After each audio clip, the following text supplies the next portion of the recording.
Muy bien, buenas tardes a todos. Muchas gracias. Buenas tardes a todos, buenas tardes a los alumnos, buenas tardes a los docentes. Ustedes me reciben bien, ¿verdad? Sí, Doc, buenas tardes. Muy bien. Hay un alumno o alumna que entró como cuenta Netflix. ¿Quién es?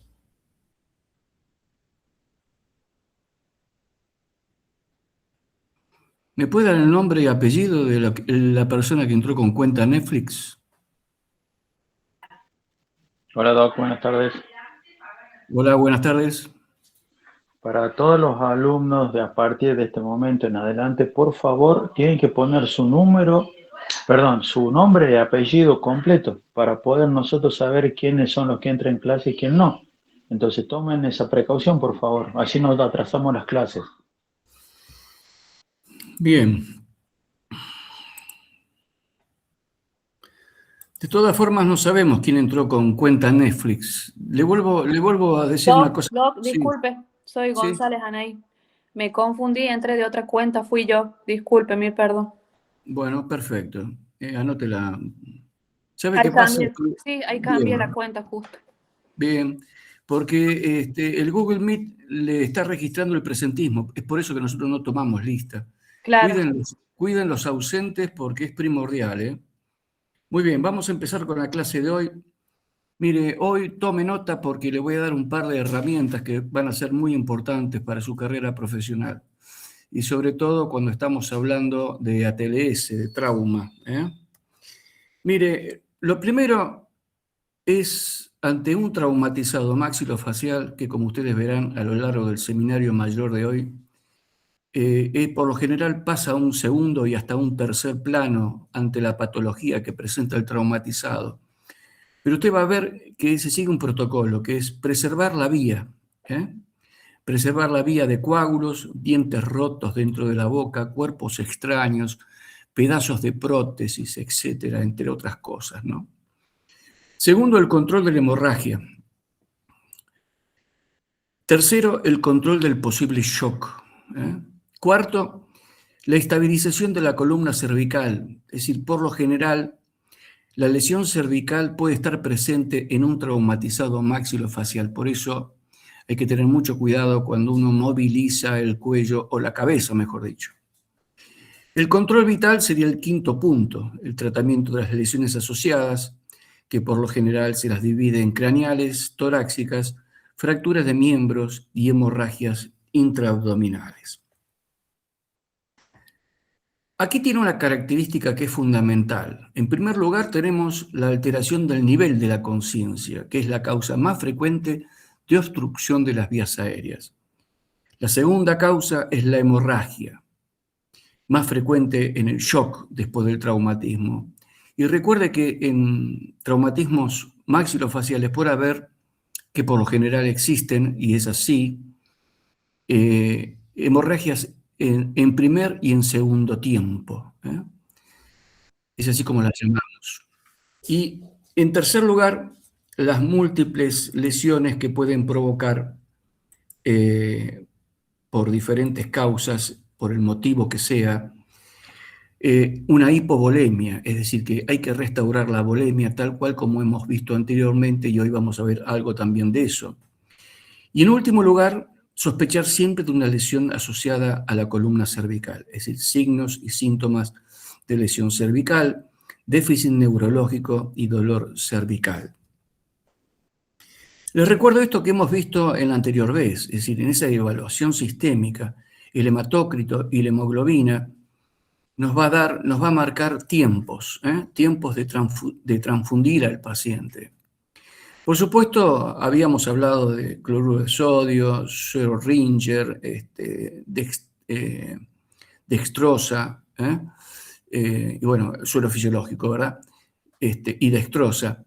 Pero el hecho de compensar la hipovolemia con cristaloides, que bien se hace desde la hora cero, lo que comúnmente se hace es darle sangre.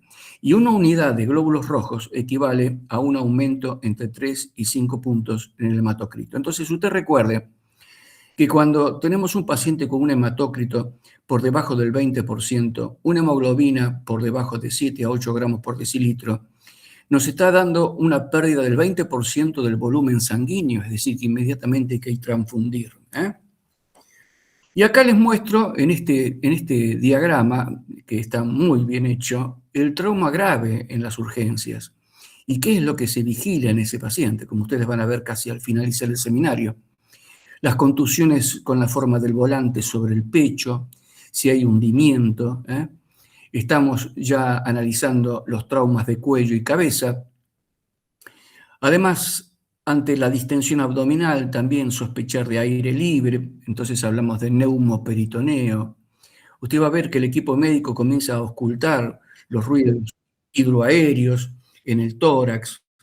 Es decir, son todas pequeñas marcas que van quedando en el individuo accidentado y que nosotros lo vamos a ver y vamos a ser parte de la, digamos, de la constitución de esa historia clínica de la cual estamos viendo.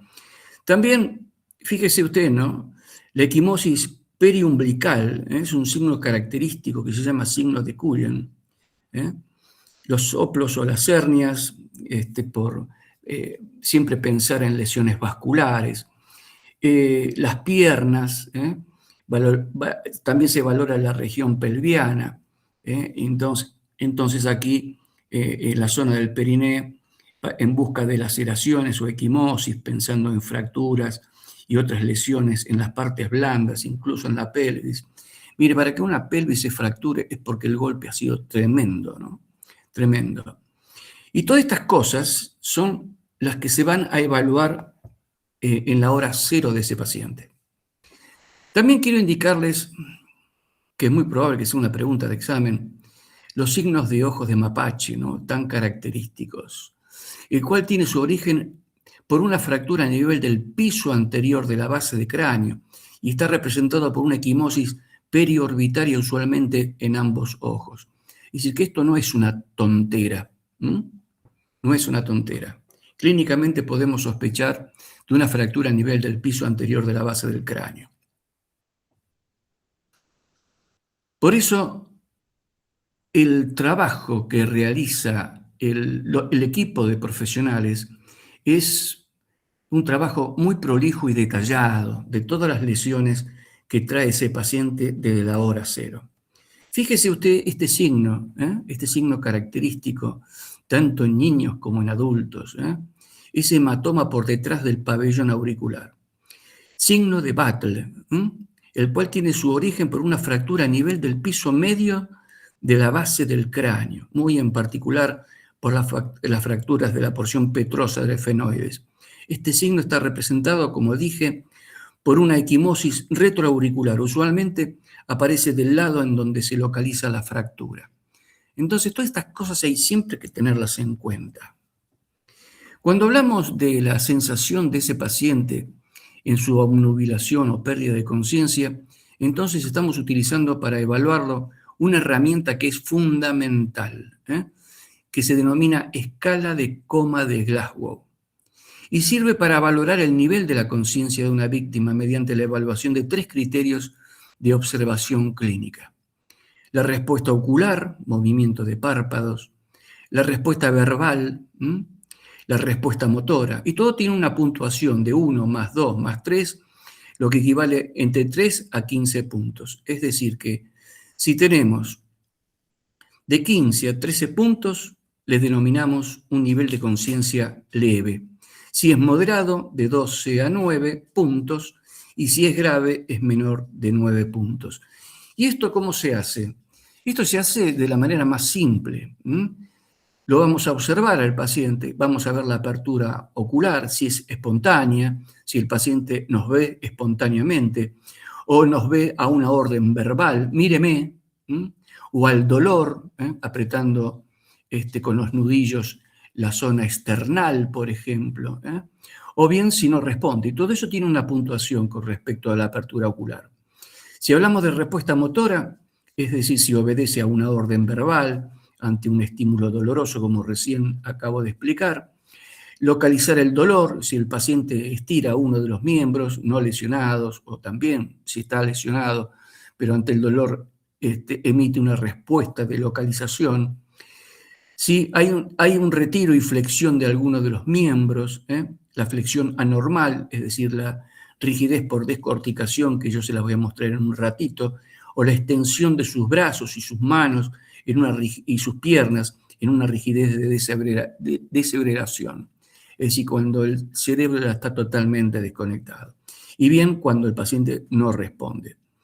Y la respuesta verbal, si está orientado, si conversa.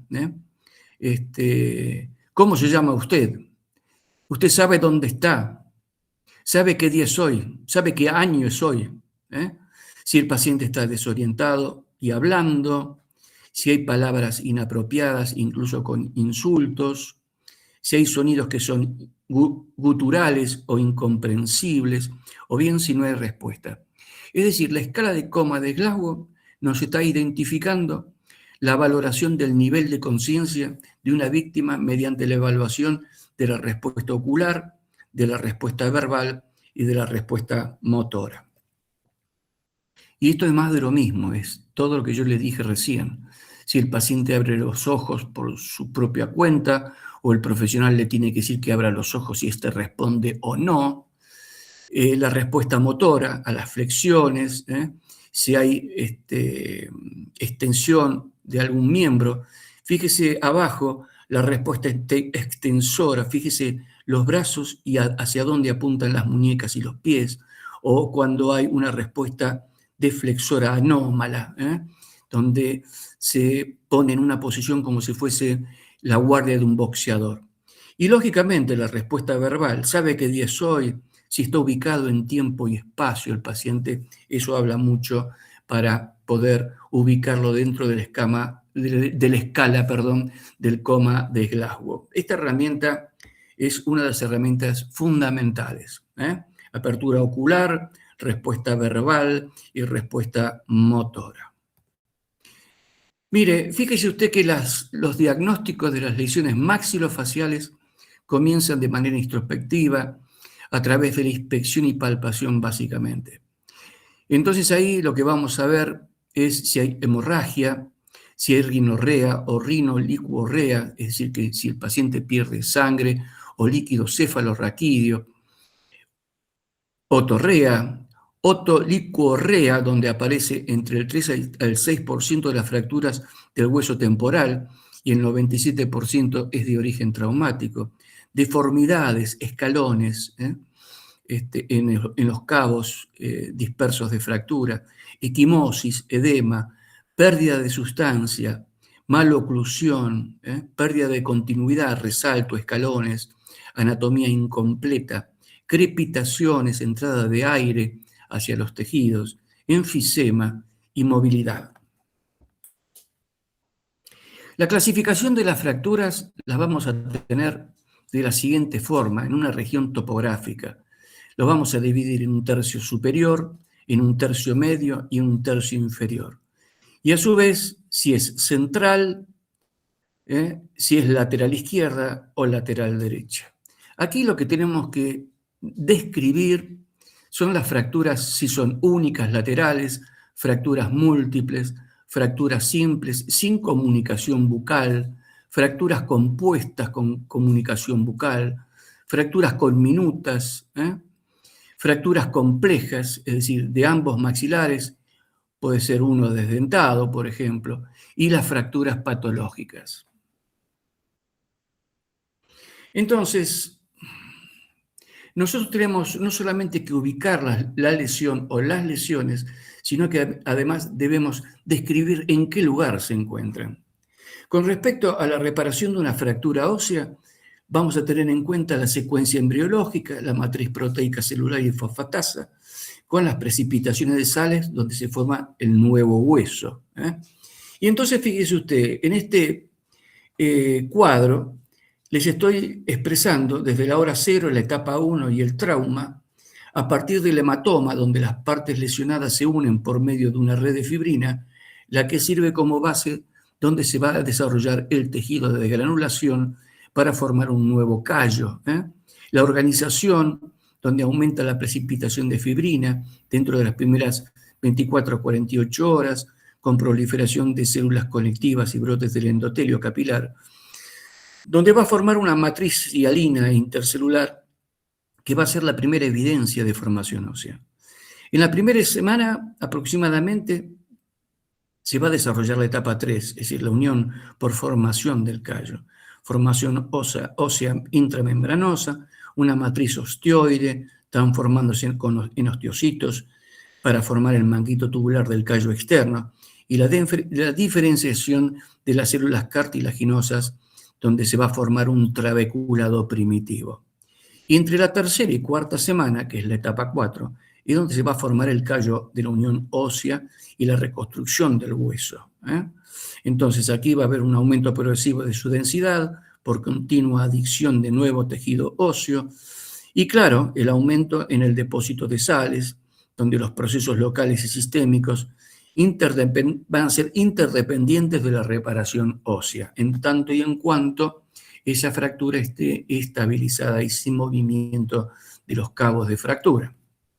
Por eso, ¿en qué consiste, le van a preguntar a usted, el procedimiento operatorio? El procedimiento operatorio consiste en, primero, estabilizar la fractura. Segundo, la contención de la fractura. Tercero, la reducción de la fractura. Puede ser estable, inestable o irreductible. El caso, por ejemplo, de las fracturas de cóndilo.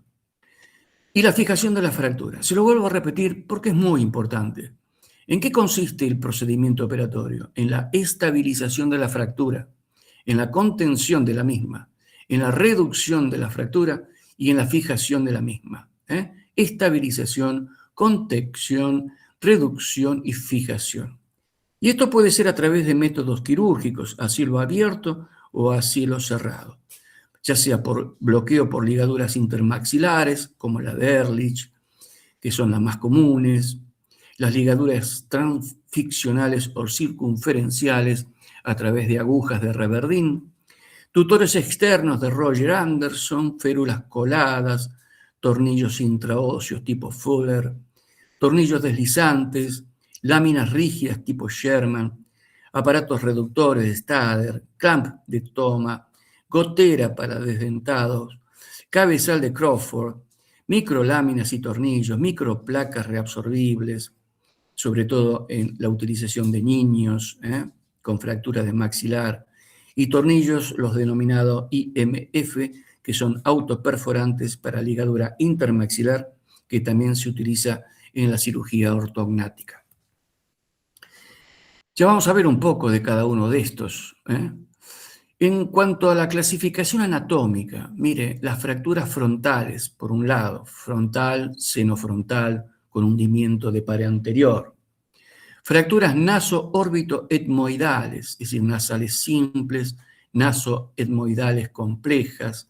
Fracturas cigomáticas que incluyen el hueso cigomático o malar, arco cigomático, suelo de la órbita y la conducción del nervio.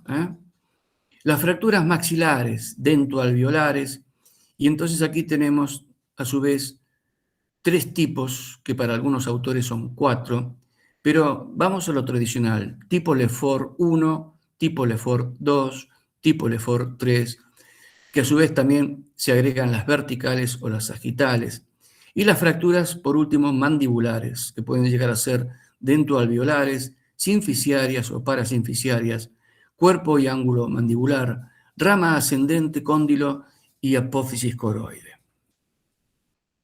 Acá tenemos una muestra de lo que les hablaba recién con las Lefort, donde se agregan otras más, pero lo básico es saber la Lefort 1, Lefort 2 y Lefort 3. Fíjese dónde están los trazos de fractura.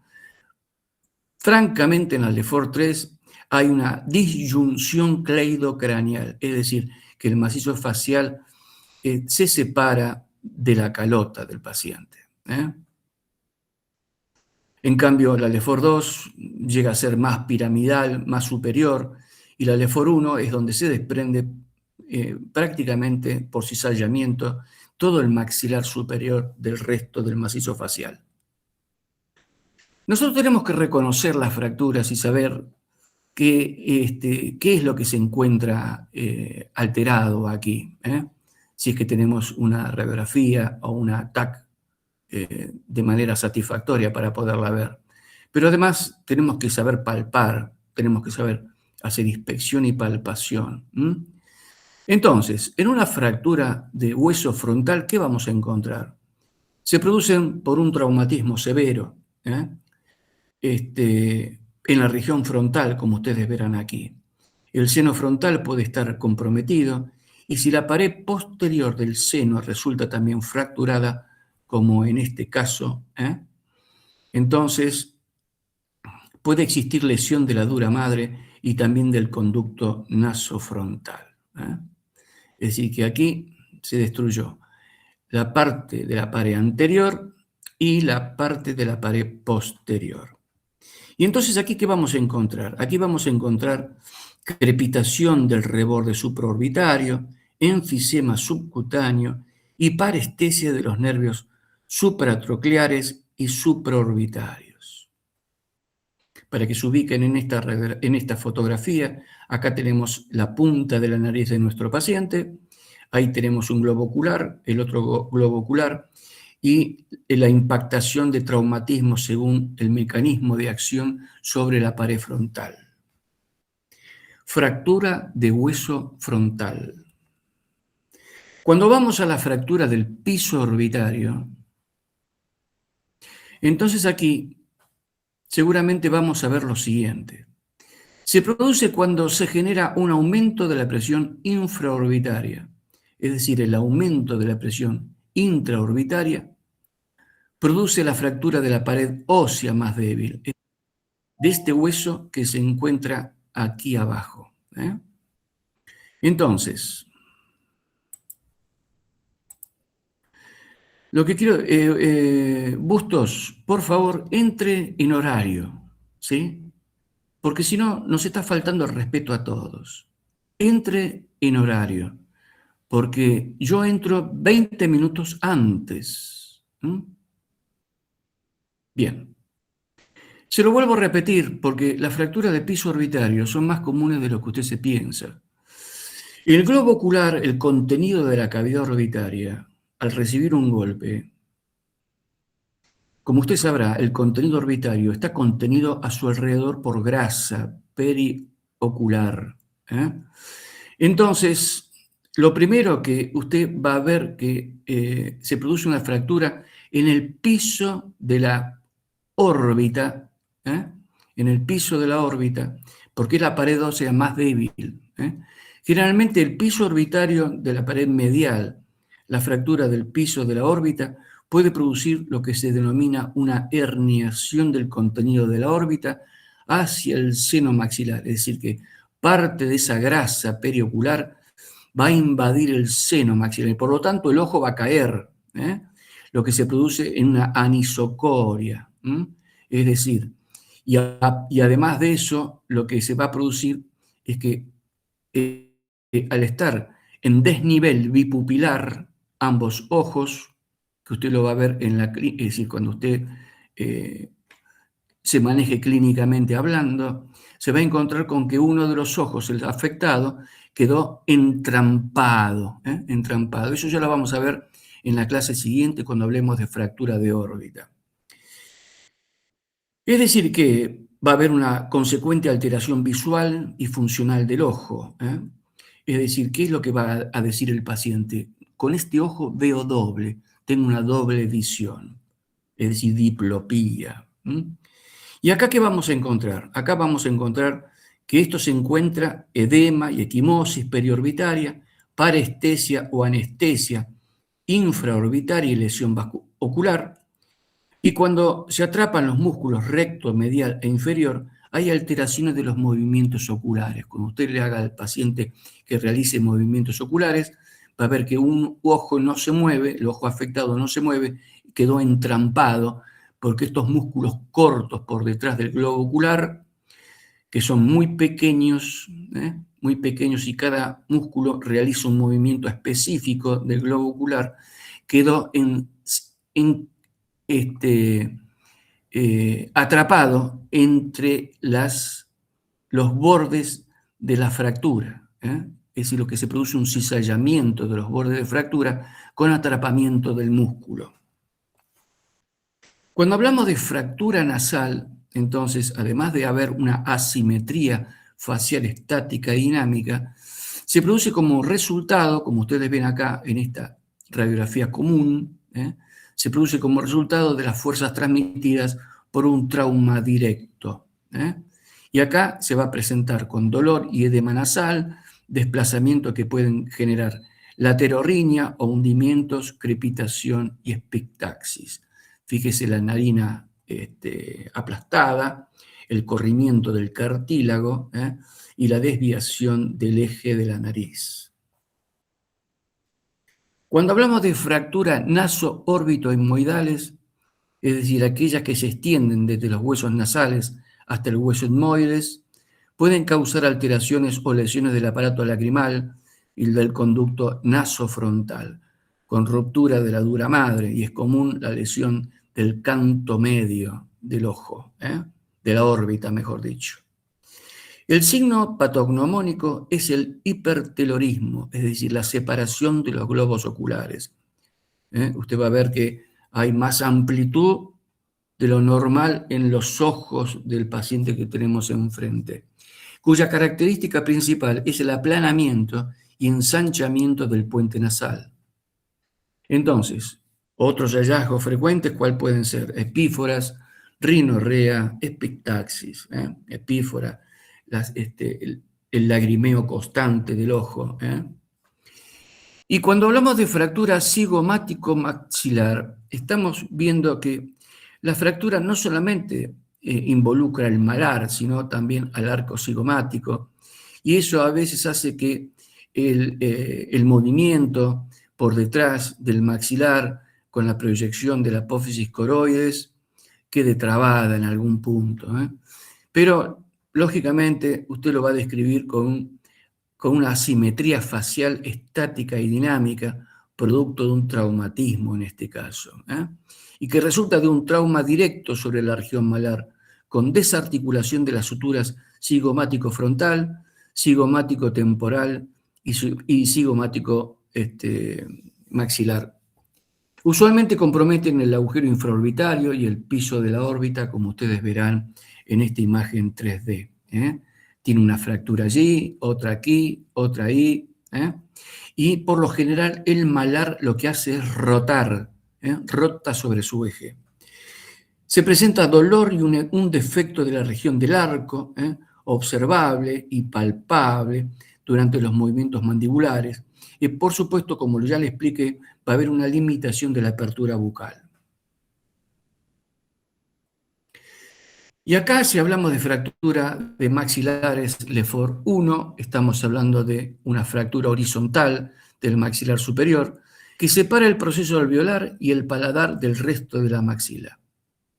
Se extiende a través del tercio inferior del septum y va a incluir la pared lateral del seno maxilar con extensión a la apófisis pterigoides y al hueso palatino. Cuando usted saca una radiografía de base de cráneo, es decir, el par de cráneo, ¿no? Frente, perfil y base de cráneo, también denominada técnica de Hills invertida, lo que usted va a ver que estos pacientes pueden estar internados y empezar a perder líquido cefalorraquídeo.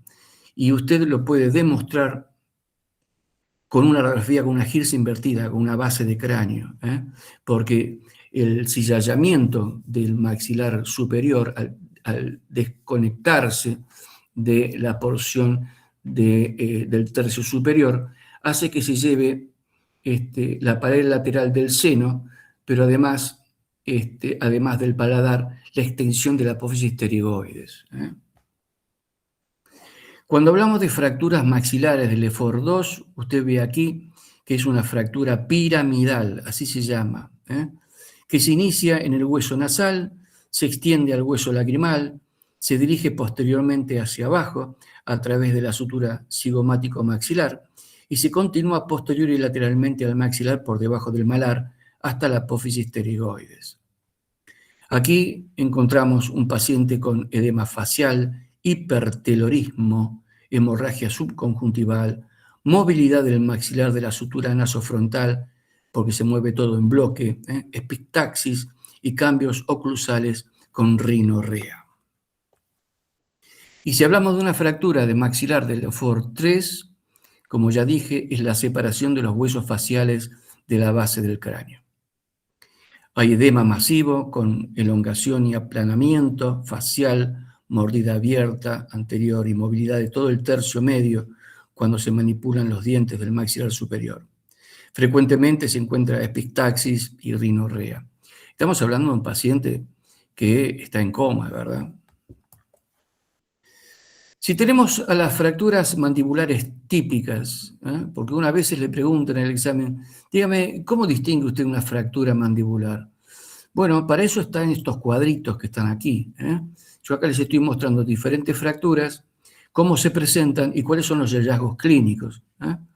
Entonces, se puede presentar en cualquier lugar de la mandíbula, siendo los cóndilos la parte más débil y la sínfisis la parte más resistente. Las fracturas de mandíbula más frecuentes son del cuerpo, un 33%, del cóndilo mandibular, un 29%, y las fracturas del ángulo, un 23%. ¿Los hallazgos cuáles son? Los hallazgos clínicos incluyen maloclusión, trismus, dificultad para morder, movilidad de los segmentos óseos y crepitación con dolor. Intraoralmente, ¿qué va a encontrar usted? Va a encontrar edema, equimosis, sangrado gingival, y cuando el nervio dentario inferior está lesionado, va a haber parestesia o anestesia de la región sinfiniana, y la fractura puede estar sobre la línea de algún diente que ha sido avulsionado en forma completa o incompleta. Cuando hablamos de fractura de cóndilo, mire, para aquellos que alguna vez vieron el boxeo, por eso los boxeadores usan una protección dentro de su boca. Figúrese usted que si en un clinch, en un golpe que reciba el boxeador contrario sobre la mandíbula, ¿no? Entonces, si no tuviese esa protección, el cóndilo atravesaría la cavidad cerebral, es decir, la calota, con toda facilidad. Se impactaría dentro del cerebro el cóndilo. Por eso le estoy hablando de estos huesos que son tan papiráceos, tan finos. Por eso cuando el maxilar recibe el golpe, por eso es tan importante saber el mecanismo del trauma, que usted lo va a tener que poner también en la historia clínica. Entonces, ¿por qué le digo esto? Porque no es lo mismo un accidente vial que un golpe de puño, no es lo mismo que la víctima sea un niño, un bebé, un anciano, un adulto mayor, una mujer, un hombre, es diferente. Entonces, nosotros tenemos que describir las lesiones de tejido blando y las lesiones de tejido duro que encontremos dentro del compromiso odontológico. Aquí estamos viendo una fractura del tercio medio de la cara. Entonces, fíjese, aquí hay un aplastamiento del tercio medio del maxilar superior con una abulsión incompleta y una abulsión completa. Acá falta una pieza dentaria. Hay que buscarla, hay que ver si no está dentro de la boca, porque si este paciente hay que intubarlo, posiblemente el anestesista pueda desplazar hacia el área respiratoria algún elemento extraño. Entonces, siempre hay que hacer una toilette de la herida, limpiar bien y ver con profundidad cuál es la lesión dentro de la boca. Cuando hablamos de estas fracturas de mandíbula, tenemos que tener en cuenta lo siguiente: la impotencia funcional articular, la imposibilidad de abrir o cerrar completamente la boca, la deformidad del arco mandibular, la oclusión inapropiada, es decir, usted si el paciente está consciente y usted le pregunta, el paciente le va a decir, no, yo no mordí así. crepitación, entrada de aire por algún lado, desplazamiento, anormal movilidad, la inflamación dolorosa, la palpación. Recuerde que la palpación en la inspección es bimanual, la asimetría facial por fractura o luxación ósea, el desgarro de la mucosa, y la presencia de parestesias o disestesias o anestesia de los labios por lesión del nervio alveolar inferior. En la inspección vamos a encontrar edema y equimosis sobre la zona de traumatismo, heridas y laceraciones en la mucosa oral sobre el sitio de la fractura. La mandíbula está desplazada hacia abajo, hacia arriba o hacia un costado, y esto le va a dar dificultades para hablar o deglutir. La colección de saliva y el olor fétido por la acumulación de detritus y sangre va a aumentar en las 24 horas posteriores al trauma, por eso hay que mantener una muy buena higiene y una buena toalé de la herida. Y en la palpación hay que buscar irregularidades de su contorno, existencias de zonas de hipo e hiperestesia, percibir la entrada y salida del cóndilo de la fosa glenoidea, desviación mandibular hacia un lado o hacia el otro, o al manipular la mandíbula, si hay crepitación en algún sitio de una posible fractura. Entonces, habíamos hablado de estabilización, contención, reducción y fijación. Estos son los 4 pasos necesarios para tratar una fractura de mandíbula. En este caso, estamos viendo aquí que estamos utilizando arriba, lo más común, el arco de Ehrlich. Abajo, no es lo más normal del mundo utilizar aparatología ortodóntica. Por lo general, siempre en las guardias está previsto la ligadura intermaxilar. Por supuesto que además de la estabilización de la fractura, vamos a necesitar hacer la reducción de la fractura. Y en algunos casos podemos utilizar microláminas, con tornillos, microtornillos, o bien hacer la estabilización y contención exclusivamente con alambre. Alambre que tiene que ser un alambre maleable, no un alambre de los que utilizan ustedes en prótesis para hacer retenedores, sino alambre de acero inoxidable maleable. Y por último, la reducción y la fijación. Ustedes acá están viendo unas microplacas con tornillos que tienen esta característica, que son blancos porque son reabsorbibles. Es decir, a los 90 días todo esto se reabsorbió. Y sobre todo lo usamos en aquellos casos donde hay compromiso de gérmenes dentarios en la fractura dentaria en un niño, por ejemplo. Figúrese usted que dentro de esas fracturas, además, no solamente hacemos la contención y la reducción, sino que también nos obligamos a restaurar la oclusión de ese paciente, porque si no, al día de mañana usted le va a reducir la fractura, se la va a fijar y resulta que no va a poder cerrar la boca. Lo mismo aquí, es decir, se supone que no tiene que haber resaltes. La fijación tiene que ser una cierta armonía, como en este caso. Ahí hay un escalón en la fractura. Lo mismo cuando hacemos, hacemos fracturas de tercio medio, piso de órbita, ya sea por accidentes viales, por golpes de puño, por tumores, donde tenemos que hacer una maxilectomía, eliminar parte del maxilar superior, pero respetamos la órbita, o a veces tenemos que armarla la órbita a través de una malla, como el que yo estoy mostrando aquí. Esto ya lo vamos a ver más adelante cuando veamos cirugía reconstructiva. Estos sistemas de microplacas con tornillos hacen de la fijación y reducción de la fractura algo que es mucho más fácil que como lo veníamos haciendo hace años, muchos años atrás. Acá lo mismo, siempre tenemos que tener en cuenta, cuando hablamos de fracturas, siempre tener presente las fracturas patológicas, es decir, aquellas que se hacen, el paciente comiendo una galletita, se fracturó el maxilar, y resulta que cuando sacamos una radiografía o una tomografía nos encontramos con una masa tumoral que invadió parte del cuerpo de la mandíbula y lo debilitó. Entonces se produzcan fracturas.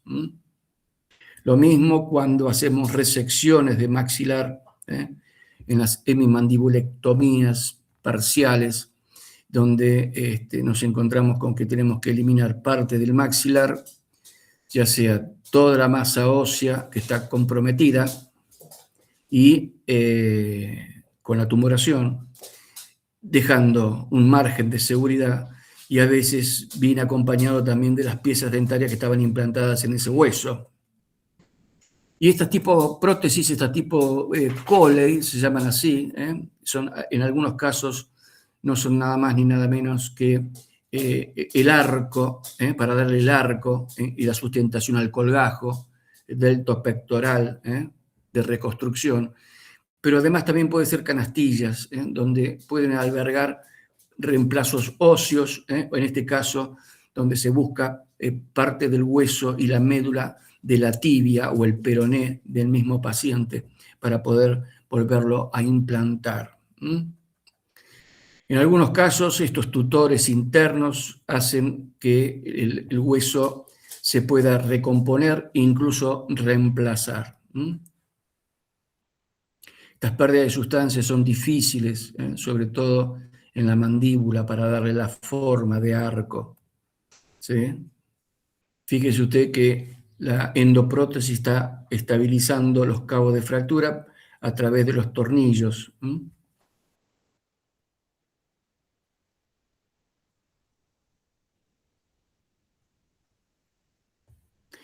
También hay otro tipo de tornillos que, como yo les dije, también se utilizaban y se siguen utilizando en algunos casos para cirugía ortognática. Simplemente se los muestro para que ustedes sepan que esto existe. O microláminas de placas de regulación, según si uno lo abre o lo cierra, entonces aleja o acerca o remonta los cabos de fractura en esos cortes oblicuos de tipo Ove-Geiser, como ya más adelante en el segundo cuatrimestre vamos a ver.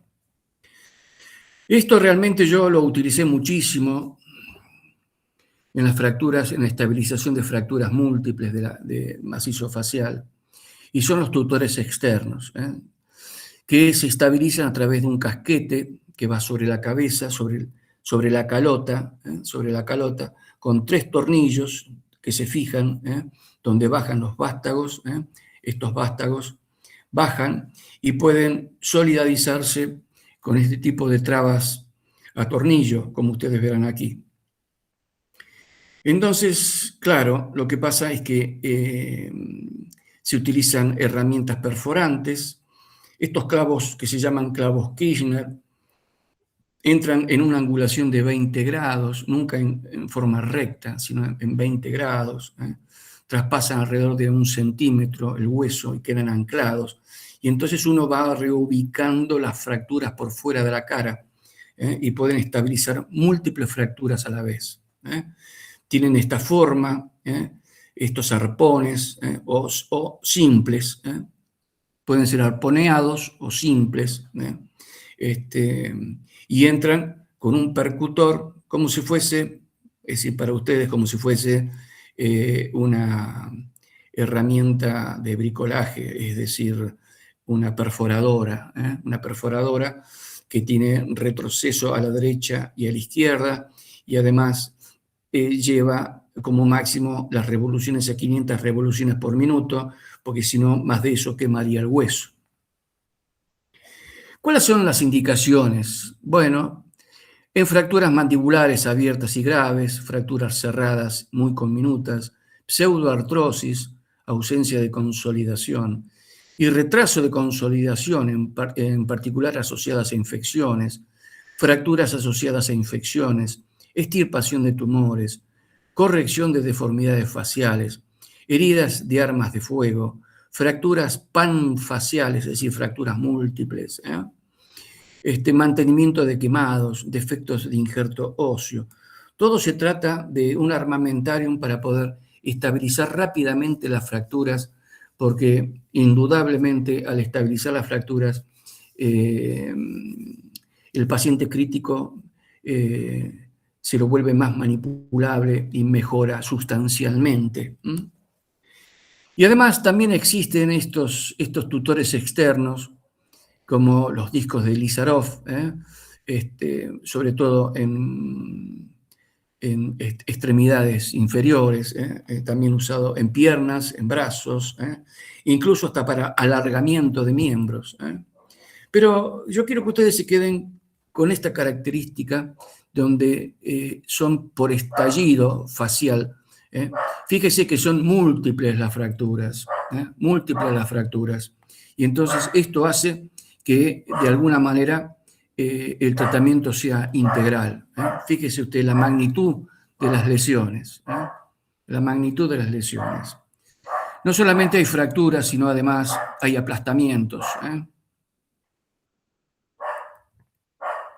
Lo mismo aquí.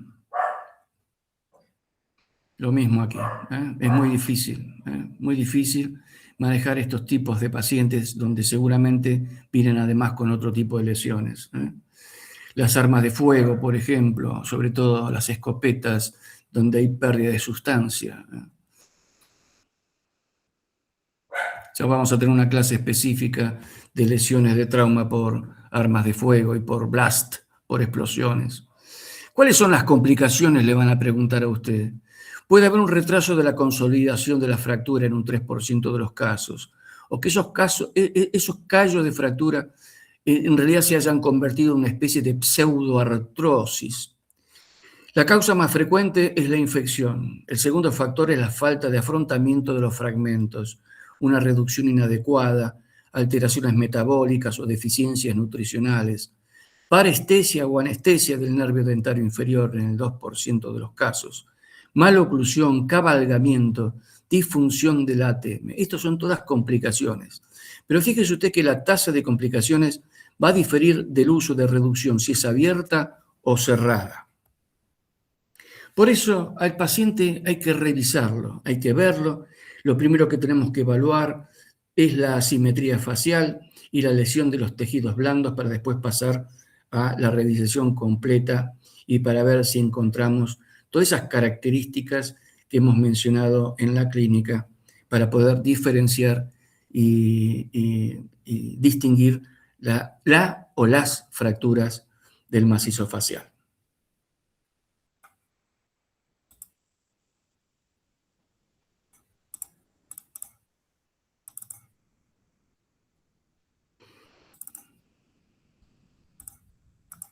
Muy bien, bueno.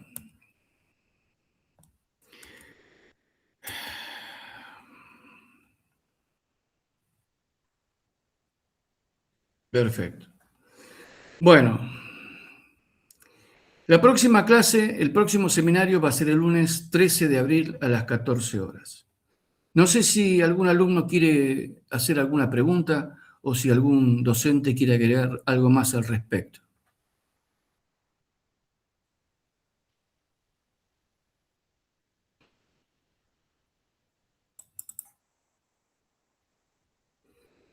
¿Nada? No, Doc, nada. Nada por Está mi parte. bien explicado. Bueno, quería mostrar acá yo una...